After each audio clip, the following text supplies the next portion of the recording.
बिस्मिल्लाहिर्रहमानिर्रहीम। अस्सलाम वालेकुम। मैं शजीउल्लाह फिरासत। आप देख रहे हैं नेशनल और इंटरनेशनल न्यूज़ पर मुश्तमिल 4 टीवी का खुसूसी खबरनामा दुनिया भर से, यानी खबरें आपकी नज़र से। सबसे पहले हेडलाइन।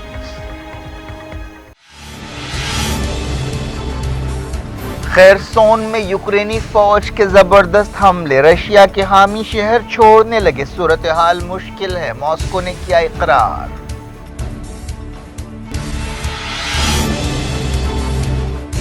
यूक्रेन में रशिया की बमबारी जारी, ईरानी ड्रोन्स के इस्तेमाल पर सिफारती तनाज़ा, तेहरान ने इल्ज़ामात रद्द कर दिए।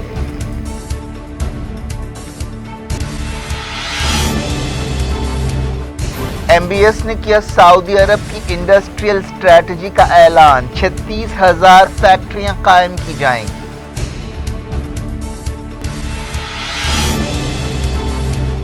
हमास डेलीगेशन दमिश्क पहुंचा, सदर बशार अल असद से मुलाकात, ताल्लुकात सुधारने की कोशिशें।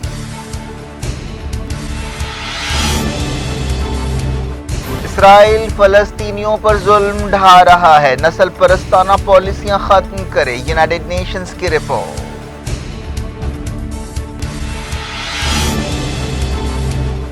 लबनान इसराइल समंदरी समझौते पर अगले हफ्ते दस्तखत, अमरीकी नुमाइंदा बेरूत का दौरा करेंगी।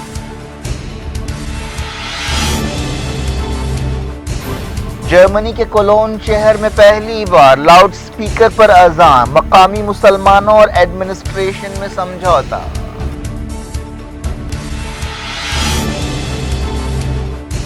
इंडिया तरक्की पजीर मुल्कों की आवाज है, IIT बॉम्बे में UN secretary general Antonio Guterres का खिताब।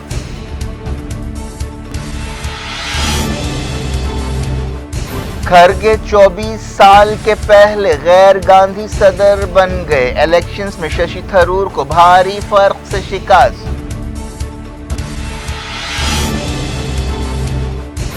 हुकूमत सुप्रीम कोर्ट में इबादतगाह कानून का बचाव करे, वजीर आजम मोदी को असद ओवैसी का खत।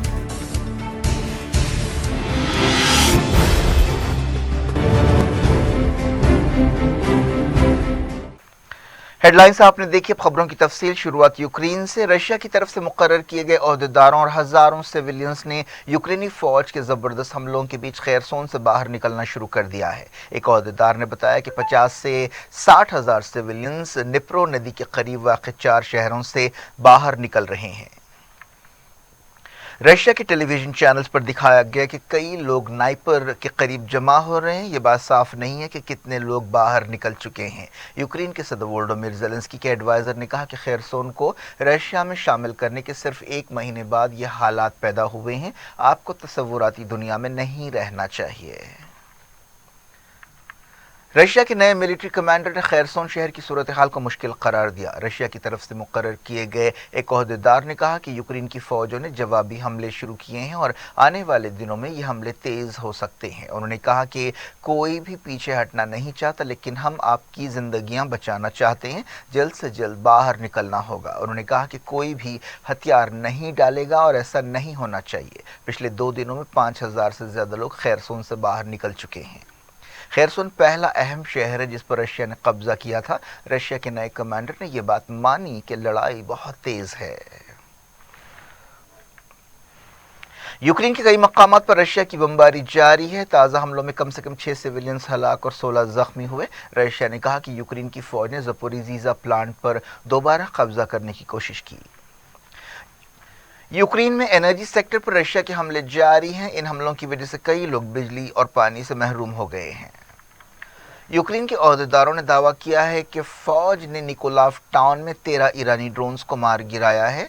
सदर वोलोडिमिर ज़ेलेंस्की ने इन ड्रोन्स को मार गिराने पर यूक्रेनी फौज को मुबारकबाद दी और उनका शुक्रिया अदा किया। यूनाइटेड नेशंस की एक रिपोर्ट सामने आई है जिसमें जंगी जराइम के लिए रशिया और यूक्रेन दोनों पर तनकीद की गई है। इस रिपोर्ट में ये बात सामने आई है कि रशिया की फौज ने अपने कब्जा किए गए इलाकों में बेतहाशा ताकत का इस्तेमाल किया है और भागने वाले सिविलियंस पर भी हमले किए हैं। रिपोर्ट में यूक्रेन की तरफ से की गई खिलाफ वर्जियों का भी जिक्र किया गया और ऐसे मामलात का हवाला दिया गया जिनमें सिविलियंस को गोली मारी गई या उन्हें टॉर्चर किया गया। यूक्रेन के दारकूमत कीव में ईरानी ड्रोन कमिकाज से मरने वालों की तादाद बढ़ती जा रही है। अहदेदारों ने बताया कि पीर को कम से कम 5 और मंगल को कम से कम 3 लोग ईरानी ड्रोन से हलाक हुए। अमेरिका, फ्रांस और बरतानिया ने यूएन सिक्योरिटी काउंसिल की मीटिंग में ईरान की तरफ से रशिया को ड्रोन्स की सप्लाई का मसला उठाया। इस मसले पर ईरान और यूक्रेन के दरमियान सफारती तनाज़ा पैदा हो गया है। यूक्रेन के अहदेदारों ने कहा है कि ये ईरानी साख्ता शाहिद 136 ड्रोन से हमले किए गए हैं। यूरोपीय मुल्कों ने ईरानी ड्रोन्स के इस्तेमाल के बाद ईरान के खिलाफ नई पाबंदियां लगाई हैं। दूसरी तरफ ईरान ने रशिया को ड्रोन सप्लाई करने के इल्ज़ामात रद्द कर दिए हैं। ईरानी वज़ारत ख़ारजा के तर्जुमान नासिर कनानी ने ऐसे इल्ज़ामात को बदबख्ताना करार दिया और उन्होंने कहा कि वो इन इल्ज़ामात के बारे में यूक्रेन से बातचीत के लिए तैयार हैं। सऊदी अरब के क्राउन प्रिंस मोहम्मद बिन सलमान ने एक नई नेशनल इंडस्ट्रियल स्ट्रैटेजी का ऐलान किया है, जिसका मकसद 2035 तक मुल्क में फैक्ट्रियों की तादाद बढ़ाकर 36,000 करना है। इस स्ट्रैटेजी के तहत बड़े पैमाने पर अलग अलग शोबों में इन्वेस्टमेंट किया जाएगा और घरेलू पैदावार और तेल से हटकर दूसरे एक्सपोर्ट्स पर तवज्जो दी जाएगी। यह स्ट्रैटेजी विजन 2030 मंसूबे का हिस्सा है। क्राउन प्रिंस के हवाले से एसपीएन न्यूज़ एजेंसी ने बताया कि हमारे पास ऐसा करने के लिए सलाहियतें और वसाइल मौजूद हैं। अमेरिका और सऊदी अरब के दरमियान हाल ही में तेल की पैदावार घटाने के मसले पर तनाव पैदा हुआ था और सदर जो बाइडेन ने धमकी दी थी कि सऊदी अरब को तेल की पैदावार कम करने के लिए नतीजे भुगतने पड़ेंगे। लेकिन एक्सपर्ट्स की मानें तो दोनों के दरमियान ताल्लुकात में बुनियादी तब्दीली आने का इम्कान नहीं है। अमरीकी थिंक टैंक से जुड़ी रिसर्च स्कॉलर ने कहा कि मैं नहीं समझती कि हम दोनों मुल्कों के दरमियान इस मुश्किल शादी के बावजूद तलाक को देखेंगे। एक और साबिक सफारतकार ने कहा कि सऊदी अरब के साथ अमेरिका के बहुत अहम ताल्लुकात हैं। अब भी हमारे कई मकसद हैं जिनमें इलाकाई और आलमी सिक्योरिटी और इस्तेहकाम शामिल है। सऊदी अरब ने तेल की पैदावार घटाने के ओपेक प्लस के फैसले का बचाव किया है। सऊदी अरब ने इन इल्ज़ामात को रद्द कर दिया कि इस कदम के सियासी मकसद हैं। ब्रुकलिन इंस्टीट्यूशन नामी थिंक टैंक के एक अहदेदार ने कहा कि मोहम्मद बिन सलमान चाहते हैं कि डोनाल्ड ट्रंप का दौर वापस आए। अमेरिका के national security adviser Jake Sullivan ने कहा कि सऊदी अरब के खिलाफ अमेरिका की तरफ से कोई बड़ा कदम नहीं उठाया जाएगा। उन्होंने कहा कि बाइडेन अगले हफ्ते इस बारे में कांग्रेस से सलाह मशवरा करेंगे। फ़लस्तीन ने ऑस्ट्रेलिया की तरफ से यरूशलेम में सफारत खाना खोलने का फैसला वापस लिए जाने पर खुशी का इजहार किया है। वज़ीर-ए-आज़म मोहम्मद शती ने कहा कि यह फैसला आलमी कानून के मुताबिक है और इसके ज़रिए इसराइल को एक पैगाम दिया गया है कि दुनिया फ़लस्तीनी इलाकों पर इसराइल के नाजायज़ कब्ज़े को तस्लीम नहीं करती। मोहम्मद शती ने इस फैसले के लिए ऑस्ट्रेलिया के वज़ीर-ए-आज़म एंथनी एल्बनीज़ का शुक्रिया अदा किया और इसे दानिशमंदाना और हौसलामंद फैसला करार दिया। एक दिन पहले ऑस्ट्रेलिया की वज़ीर ख़ारजा पेनी वांग ने इस फैसले का ऐलान किया था और कहा था कि पिछली हुकूमत ने यहूदी वोटों के लिए जुरूनी फैसला किया था। इसराइली हुकूमत ने इस फैसले पर मायूसी का इजहार किया है। इसराइली वज़ारत ख़ारजा ने ऑस्ट्रेलिया के सफ़ीर को तलब करते हुए एहतजाज भी किया। इसराइल ने 1967 की जंग के दौरान यरूशलेम पर कब्जा किया था। सऊदी अरब ने ऑस्ट्रेलिया के फैसले पर खुशी का इजहार किया। एक बयान में सऊदी वज़ारत ख़ारजा ने कहा कि सऊदी अरब फ़लस्तीनी अवाम की अटूट ताईद जारी रखेगा। वज़ारत ख़ारजा के बयान में कहा गया कि सऊदी अरब एक आज़ाद फ़लस्तीनी रियासत कायम करने के लिए फ़लस्तीनियों की उमंगों की ताईद करता है जिसका दारुल हुकूमत क़ुद्स होना चाहिए। सऊदी अरब ने दुनिया से कहा कि वो फ़लस्तीन मसले को हल करने के लिए काम करे। हमास लीडर इस्माइल हानिया ने कहा है कि कैदियों के मसले को सबसे ज़्यादा अहमियत हासिल है और कैदियों की रिहाई की कोशिशें जारी रखी जाएंगी। अल-अक्सा टीवी चैनल से बातचीत करते हुए उन्होंने ये बात कही। फ़लस्तीनी इलाकों में इसराइली कार्रवाइयाँ जारी हैं। मुसलसल 8 दिन से इसराइली फ़ौज ने नाब्लस शहर की घेराबंदी कर रखी है। हमास का एक डेलीगेशन सीरिया पहुंचा। हमास और बशार अल असद हुकूमत के दरमियान सीरिया जंग के दौरान ताल्लुकात ख़राब हो गए थे। हालांकि सीरिया हमास का तारीख़ी एतबार से इत्तेहादी और मददगार रहा है। हालिया अरसे में ताल्लुकात सुधारने के लिए कई कोशिशें शुरू हुई। हमास डेलीगेशन सदर बशार अल असद से मुलाकात कर रहा है। बताया गया कि हमास डेलीगेशन 2 दिन के दौरे पर दमिश्क पहुंचा। फ़लस्तीन पॉपुलर स्ट्रगल फ्रंट के एक लीडर खालिद अब्दुल माजिद ने कहा कि बशार अल असद से मुलाकात के बाद हमास डेलीगेशन प्रेस कॉन्फ्रेंस से खिताब करेगा। इस डेलीगेशन की क़यादत हमास लीडर खालिद अल हैया कर रहे हैं। پچھلے ہفتے الجیریا میں حماس نے اپنے مخالف فلسطینی گروپ فتح کے ساتھ ایک سمجھوتے پر دستخط کیے تھے جس کے مطابق اگلے سال اکتوبر میں الیکشنز ہوں گے۔ حماس نے کہا کہ وہ دمشق کے ساتھ تعلقات کو معمول پر لانا چاہتی ہے۔ یونائیٹڈ نیشنز کی ایک رپورٹ میں کہا گیا کہ اسرائیل فلسطینی عوام پر زیادتیاں کر رہا ہے۔ فلسطینی علاقوں کے بارے میں یونائیٹڈ نیشنز کی نمائندہ نے رپورٹ جاری کرتے ہوئے کہا کہ فلسطینیوں کو حق خود ارادیت دینا چاہیے اور اسرائیل کی نسل پرستانہ پالیسیاں ختم ہونی چاہیے۔ انہوں نے رپورٹ میں کئی دستاویزات شامل کی۔ رپورٹ کے مطابق 4500 فلسطینی فی الحال اسرائیلی جیلوں میں قید ہیں۔ ان میں سے 730 کو انتظامی بنیادوں پر حراست میں رکھا گیا ہے۔ ان پر کوئی الزام نہیں ہے۔ انہیں 6 مہینے کی مدت کے لیے جیل میں ڈالا گیا اور پھر یہ مدت بڑھائی جاتی رہی۔ رپورٹ میں یہ بھی کہا گیا کہ اسرائیلی جیلوں میں 12 سال کے فلسطینی بچے بھی شامل ہیں۔ یہ بھی کہا گیا کہ ہر سال اسرائیل 500 سے 700 فلسطینی بچوں کو گرفتار کرتا ہے۔ یونائیٹڈ نیشنز کی نمائندہ نے اسرائیل کے ساتھ تعلقات قائم کرنے کے بعض عرب ملکوں کے فیصلے پر بھی تنقید کی اور کہا کہ ان سے امن کوششیں بے اثر ثابت ہو رہی ہیں۔ امریکہ کے ایک خصوصی نمائندے اگلے ہفتے بیروت کا دورہ کریں گے جس کے دوران اسرائیل اور لبنان کے درمیان سمندری سرحد کے بارے میں سمجھوتے پر دستخط کیے جائیں گے۔ حال ہی میں امریکی کوششوں سے اس سمجھوتے سے اتفاق کیا گیا تھا۔ لبنانی عہدیدار الیاس بار صاحب نے یہ بات بتائی اور انہوں نے کہا کہ انرجی سے متعلق امریکی نمائندے اگلے ہفتے بیروت پہنچ رہے ہیں۔ انہوں نے سمجھوتے پر دستخط کی تاریخ نہیں بتائی۔ لبنان کے صدر اور اسرائیل کے وزیر اعظم اس سمجھوتے پر دستخط کریں گے۔ جرمنی کے کولون شہر میں پہلی بار لاؤڈ سپیکر پر اذان دینے کی اجازت حاصل ہو گئی ہے۔ اسے تاریخی فیصلہ سمجھا جا رہا ہے۔ اس سلسلے میں عہدیداروں اور مقامی مسلمانوں کے بیچ ایک سمجھوتے پر دستخط کیے گئے۔ پچھلے سال یہ درخواست داخل کی گئی تھی۔ اس فیصلے کے مطابق جمعے کو دوپہر سے لے کر 3 بجے تک 5 منٹ تک اذان دی جا سکتی ہے۔ آواز کی بھی ایک حد مقرر کی گئی ہے۔ اس سے پہلے اذان کی آواز صرف مسجد کی عمارت کے اندر ہی آ سکتی تھی۔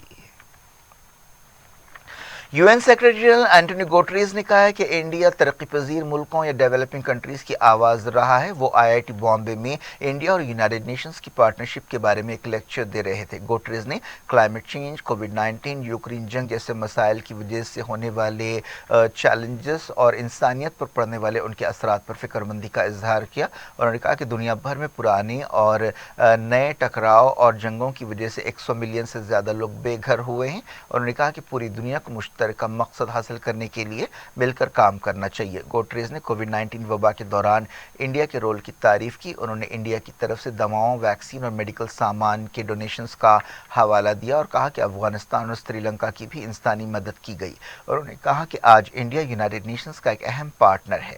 یو این سیکرٹری جنرل نے بعد میں وزیر اعظم نریندر مودی سے بھی ملاقات کی۔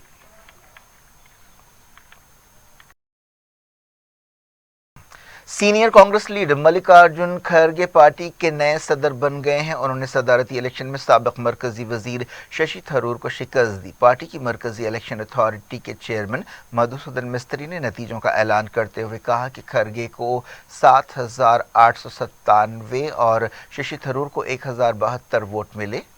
2 دن پہلے صدر کانگریس کو چننے کے لیے ووٹ ڈالے گئے تھے۔ کھرگے 24 سال میں کانگریس کے پہلے غیر گاندھی صدر ہیں، لیکن سمجھا جا رہا ہے کہ انہیں گاندھی خاندان کا آشیرواد حاصل ہے۔ 80 سالہ کھرگے گاندھی خاندان کے وفادار ہیں۔ انہوں نے تقریباً 84% ووٹ حاصل کیے۔ کھرگے سونیا گاندھی کی جگہ لیں گے۔ کھرگے 50 سال کا سیاسی تجربہ رکھتے ہیں۔ وہ کرناٹک کے دوسرے AICC صدر ہیں۔ اس سے پہلے کرناٹک سے ایس نجلنگپا پارٹی صدر تھے۔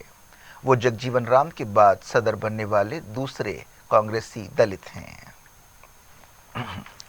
ششی تھرور نے انہیں شکست کا اقرار کیا اور کہا کہ یہ الیکشنز پارٹی کے لیے بہت اہم ہیں۔ انہوں نے کہا کہ ہماری پارٹی بحالی کی طرف سفر شروع کرے گی۔ ششی تھرور نے کہا کہ اس جمہوری مقابلے سے پارٹی کو تمام سطحوں پر طاقت حاصل ہوگی۔ ششی تھرور نے الیکشن میں اپنے آپ کو تبدیلی کا امیدوار ظاہر کیا تھا۔ صدر مجلس اسدالدین اویسی نے وزیر اعظم نریندر مودی سے مطالبہ کیا ہے کہ وہ سپریم کورٹ میں 1991 کے عبادت گاہ قانون کی حفاظت کریں۔ رکن پارلیمنٹ حیدرآباد نے کہا کہ وزیر اعظم کو چاہیے کہ وہ اس قانون کا بچاؤ کریں کیونکہ اس کے ذریعے انڈیا کی ڈائیورسٹی کو سربلند رکھا گیا ہے۔ اویسی نے ایک ایسے وقت یہ خط لکھا جب سپریم کورٹ میں اس قانون کی دستوری حیثیت کو چیلنج کیا گیا ہے اور عدالت نے مرکزی حکومت سے جواب مانگا ہے۔ رکن پارلیمنٹ نے کہا کہ پارلیمانی قانون سازی کی دستوری حیثیت کا بچاؤ کرنا عاملہ یعنی حکومت کا بنیادی فرض ہے۔ انہوں نے کہا کہ 15 اگست 1947 کو عبادت گاہوں کا جو موقف تھا اس کی حفاظت کے لیے یہ قانون بنایا گیا تھا۔ ملک کے کئی مقامات پر مسجدوں پر مندر ہونے کا دعویٰ کرتے ہوئے عدالتوں میں درخواستیں داخل کی گئی ہیں۔ ان میں وارانسی کی گیان واپی مسجد اور متھرا کی عیدگاہ مسجد شامل ہے۔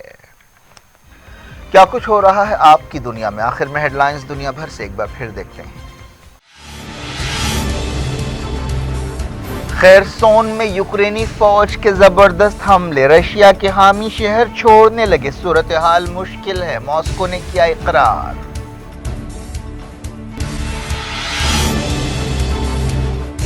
یوکرین میں رشیا کی بمباری جاری، ایرانی ڈرونز کے استعمال پر سفارتی تنازع، تہران نے الزامات رد کر دیے۔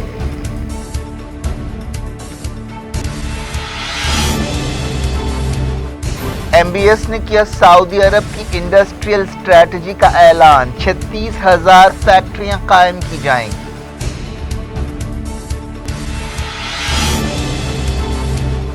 حماس ڈیلیگیشن دمشق پہنچا، صدر بشار الاسد سے ملاقات، تعلقات سدھارنے کی کوششیں۔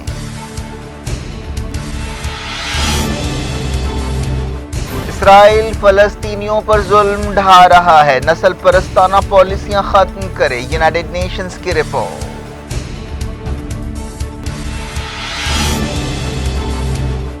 لبنان اسرائیل سمندری سمجھوتے پر اگلے ہفتے دستخط، امریکی نمائندہ بیروت کا دورہ کریں گی۔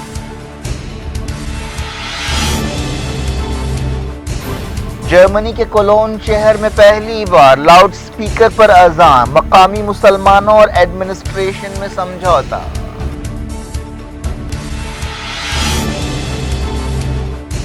انڈیا ترقی پذیر ملکوں کی آواز ہے، آئی آئی ٹی بامبے میں U N secretary general Antonio Guterres کا خطاب۔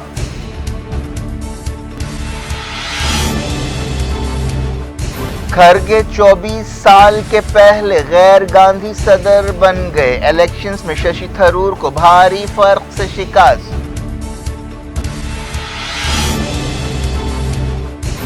حکومت سپریم کورٹ میں عبادت گاہ قانون کا بچاؤ کرے، وزیر اعظم مودی کو اسد اویسی کا خط۔